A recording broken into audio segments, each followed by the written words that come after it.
Let it snow, let it snow, let it snow. It is snowing right now. You can see a little bit of snowflakes coming down. Oh man, I wish it was snowing here. I miss the snow. It actually snowed, was it November 3rd, I think it was here. Alright, so I forgot to upload this piece of information along with the video that I just uploaded about the update that Mary Greeley helped bring some research to my attention.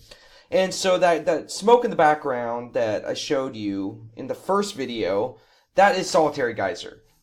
And there are actually a few people somewhere that they said that this was not a new geyser. Well, if you go here and think for yourself, do some research. Solitary Geyser is a fountain-type geyser in Yellowstone National Park, located above the Upper Geyser Basin. Eruptions last about a minute and are 4 to 8 minutes apart and less than 6 feet in height. Solitary Geyser is accessible via the Observation Point Loop Trail behind Old Faithful, which is exactly where we see the steam coming from.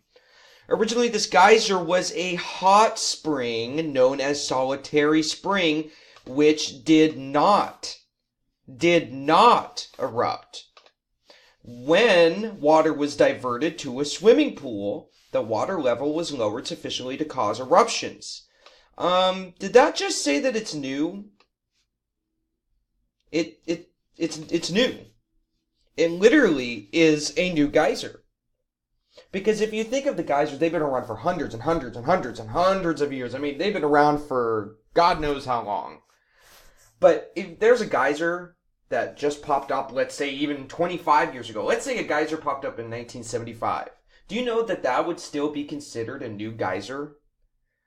Because of how old the other geysers are? But apparently, humans did this. It says the water was diverted to a swimming pool. So, someone wanted to have a fancy new swimming pool. That's why this started. The water level was lowered sufficiently to cause eruptions. I don't know how that could happen, just because of the water level.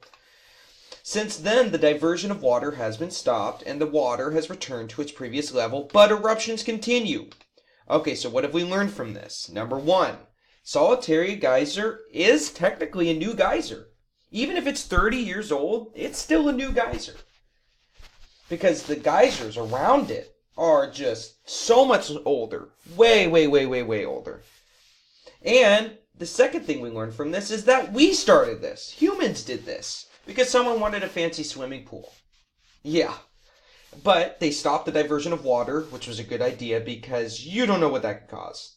That could possibly create even a bigger explosion. Who knows? And it says eruptions do continue. So,